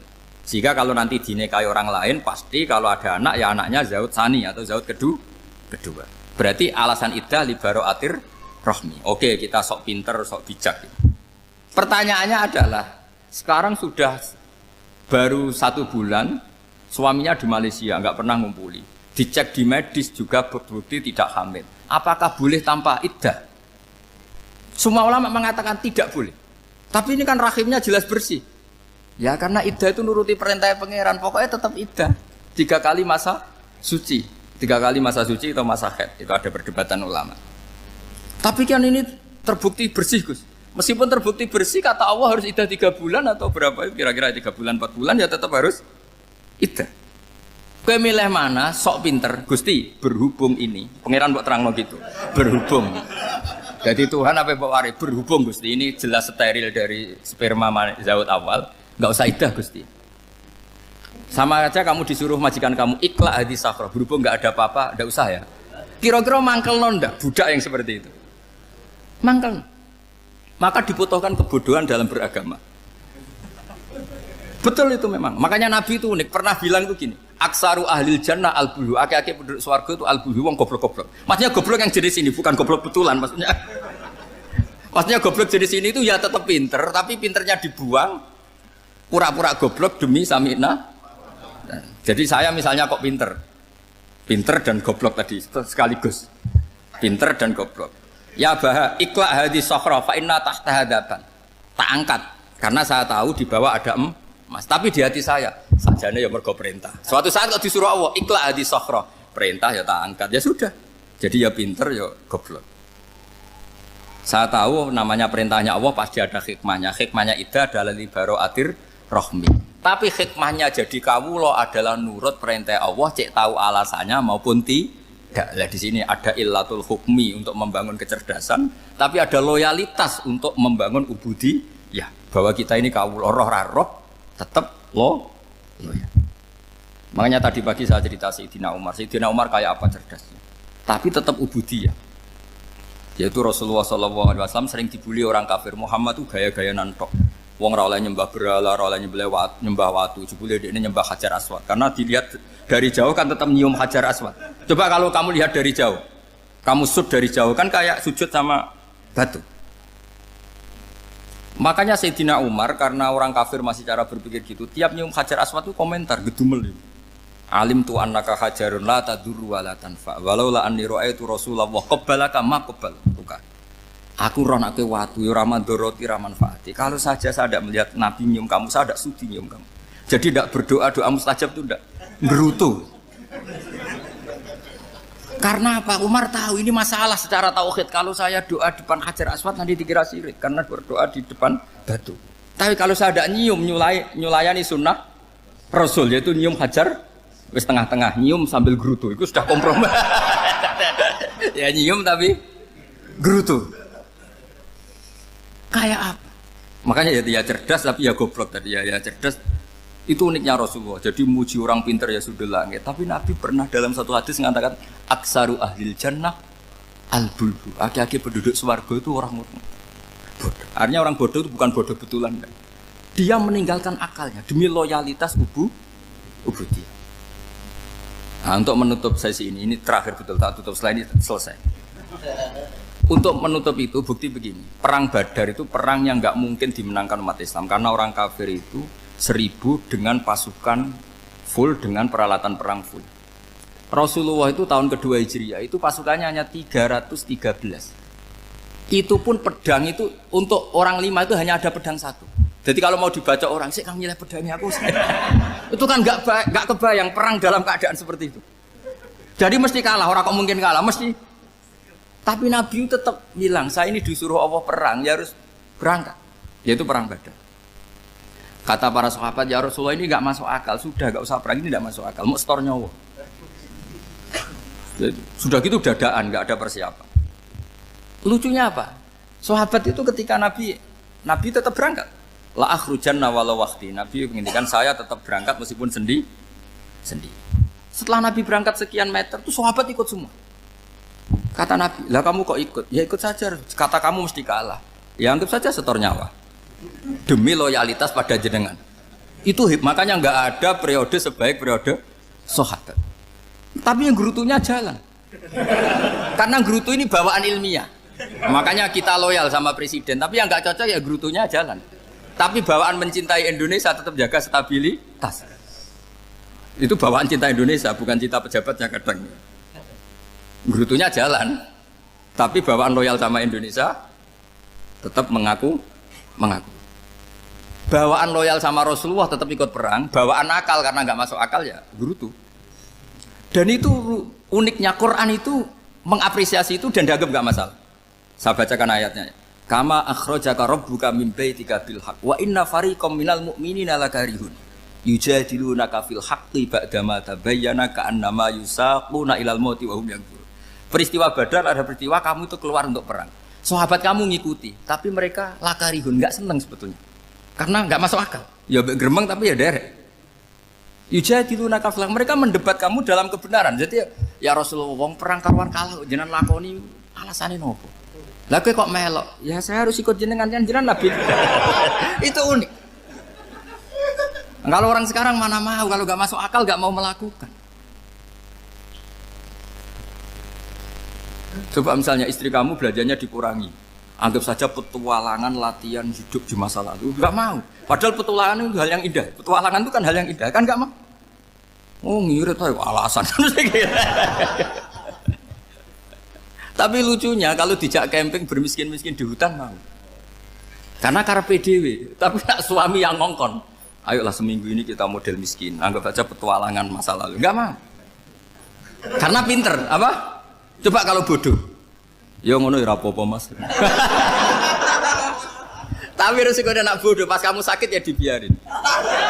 Karena dia melihat sakit kan biasa, namanya manusia. Jadi makanya ini pilihannya susah, hidup itu masih susah makanya ini. Jadi uniknya Quran gitu, Quran itu membolehkan psikologi manusia. Makanya Allah ngendikan kutiba alaikumul qital wa huwa kurhul lakum. Ya saya tahu kamu tidak suka perang. Allah yang ngakui bahwa kurhul enggak apa-apa.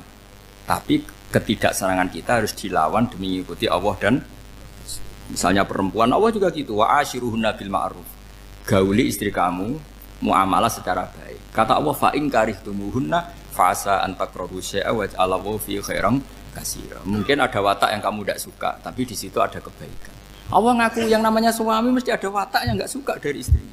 Juga sebaliknya lebih banyak lagi yang suami istri kamu enggak suka watak kamu. Juga enggak suka hidung kamu, wajah kamu banyak lah enggak disuka. Tapi demi kestabilan negara suami istri ini, mereka loyal, justru itu bagus. Maka jagalah ilmu, juga jagalah loyalitas. Itu yang perlu saya utarakan. Jadi makanya agama ini dibangun dua. Satu kecerdasan hikmah, yaitu ya al-hukmu ya duru ma'ilati wujudan wa adaman. Tapi juga ada ubudiyah, bahwa agama ini milik Allah. Maka sami'na wa adaman. Karena begini logikanya, saya ulang lagi masalah batu. Iqla hadis sokhro fa inna tahta hadaban. Terus saya angkat. Pembantu saya ngangkat. Dia saya gaji atas nama apa? Nurut kan? Atas nama menemukan emas apa atas nama nurut? Nurut, karena emas itu juga penemuan saya, milik saya. Ngangkat batu yang nggak ada emasnya juga atas nama nurut. Jadi rapot yang saya berikan ke pembantu saya itu tentang nurut dan tidak nurut. Saya kan tidak peduli dengan cerdas dan tidak cerdas. Itu kan tidak sesuatu yang menguntungkan saya. Nah Allah juga gitu. Kecerdasan kamu, pinter kamu itu tidak menguntungkan Allah Subhanahu wa Ta'ala. Karena Allah itu tidak butuh pinter kamu, cerdas kamu.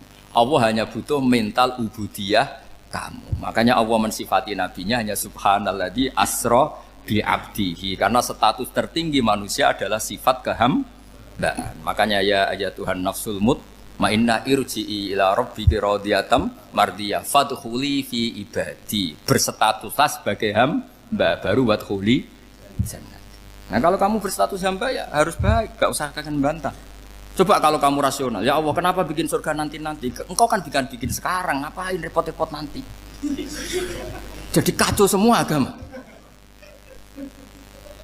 Makanya yang perlu didahulukan adalah status ya Tuhan nafsul mutmainnah irji'i ila rabbiki radiyatan mardiyah fadkhuli fi ibadi. Masuklah berstatus sebagai hamba saya. Khasnya hamba tadi ya cerdas karena semua yang diperintahkan Allah pasti ada hikmahnya. Tapi kecerdasan ini kadang kita tinggalkan demi loyalitas ubudiyah.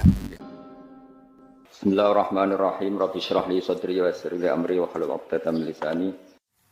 Bismillahirrahmanirrahim. Babu tahrimi zulmil muslim. Utai bab nerangno harame zalimi wong Islam. Wa khadlihi lan menghinakan muslim, wa ikhtiqarihi lan nyepelekno muslim, wa tahrimi dzulmil muslim wa khadli wa ikhtiqari wa damihi lan ngaramno zalimi dami muslim, wa irdihi lan harga diri muslim, wa malihi lan donyane muslim. Haddatsana Abdullah bin Maslamah bin Qanab qala haddatsana Dawud Ali bin Qaisin an Abi Sa'id maula Amir bin Quraish an Abi Hurairah qala Rasulullah sallallahu alaihi wasallam la tahasadu aja saling hasad sira kabeh wala tanajazu lan aja saling banjet sira kabeh. Kados wingi kula terangno banjet niku orang yang menawar yang enggak ingin beli. Tapi kong kali kong mbek baek supaya harganya napa? Naik. Wala tabaghadu lan aja saling benci sira kabeh wala tadabaru jaling ungkur-ungkuran sira kabeh. Wala yafilan aja adol sapa ba'dukum sebagian sira kabeh ala baibadin ing atase dagangan sing liya. Cek aja tuku cek aja adol sami niki kate ndelok konteke wa kunu lan ana sira kabeh ibadah wa ikhwana. Biar kula terangno secara fikih, rungokno sithik secara fikih. Ba itu kan ada luzum, ada qoblal luzum. Apa contohnya lamaran itu gampang lamaran. Kowe seneng Sri terus mbok lamar. Urung jelas ditampa. Iku kowe oleh masuk, mergo urung jelas ditampa. Tapi nek jelas ditampa kowe masuk pembatal iku berarti masalah. Mergo umpama ora ngono berarti pelamar pertama mesti menang. Ana cawayu sing nglamar sik ben liyane tertutup. Tak baleni meneh. Jadi tidak boleh khidbah ala khidbati akhi itu sause diterima. Nah sebelum diterima kan cek pasar umum. Nah pasar umum tuh orang boleh komentar. Napa? Misalnya ada wong dilawar Hamdani kan mesti aku wah ada sokluk itu lama lala. Lah ana ono sing sugih, iki bener sugih tapi nabukan. Makanya termasuk sing oleh ngrasani iku wong lanang lamar cawe wedok iku komunitasnya oleh ngrasani karena ini bahaya iki. Makhluk itu masyhur kan ada perempuan dilamar orang namanya Abu Jaham sama Muawiyah. Sing Muawiyah boten Muawiyah sing Muawiyah iki dawuh Nabi amma Muawiyah fasokluk lam alalah kena gelem kere nduk ora apa-apa entuk cah iki. Tapi kirim karek nerusno. Tapi nak kowe entuk iki Abu Jaham iku sugih tapi nabukan. Nah, akhirnya terus diputusno ning kitab fikih oleh ngrasani termasuk apa? Ngrasani ne wong ning calon suami. Termasuk ngrasani kowe ya oleh mergo ya ngene iki kejadiane. Salahno wong lamar anak kiai, pacakane resik apik. Tapi gobloke ora ketulungan. Suwana wong khusuk macane kitab akeh tapi kedonyan. Wa barang nyeleksi anake ra payu. Mergo kakek apa? Seleksi. Nah. Baik itu ada dua sebetulnya itu bahasa baik dimaknani tuku beli itu salah saja.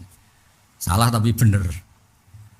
Di semua kitab fikih, sing kitab fikih kuno mesti kitabul ba'. Enggak ada kitabul ba' wa sira itu enggak ada. Karena ba' itu ya bisa sira ya bisa ba'. Mulane nggone Quran ya ora ana kata bek nemen-nemen ya ora ana. Misale wong elek sapa? Ulaikal ladzina starawud dalalata bilhuda. Padahal beli kejahatan ya salah, menjual juga salah. Tapi sing dikritik Quran kadang siroknya saja. Tapi sebetulnya memasukkan apa? Lah padha kok cawe wedok sing ngambil rabi kowe ya oleh diseleksi. Misalnya kayak seneng Sri, kancane Sri oleh komentar, "Ki nak ben buang krut." Wedake kowe kudu impor misale. Tapi ya nak ngrasani ku sak pase aja tok ndi-ndi. Aja over. Nah, itu sebetulnya awalnya haram, tapi wa irdu karena itu menyangkut harga. Ya begitu nyeleksi mubalak ya sama. Iku omongane enak, tapi ra ono dalile poh tok. Lah kok sing biasa pidato kowe kudu nyeleksi, kowe diundang ning masjid, sing undang manekno tok. Kowe disangoni dhuwit kotak iku. Ben ngerti nek sing disangokno rada ora oleh iku. Kadang panitia yo mau itah itu ngundang. Jebule wayahe nyangoni iku kotak masjid tupleki. Alhamdulillah sudah ngaji bareng. Kita dengarkan sampai selesai pengajian dari guru kita Gus Bah bersama channel Nyantri Online. Semoga bermanfaat, barokah untuk kita semuanya. Jangan lupa like, komen, dan subscribe. Semoga bermanfaat. Assalamualaikum warahmatullahi wabarakatuh.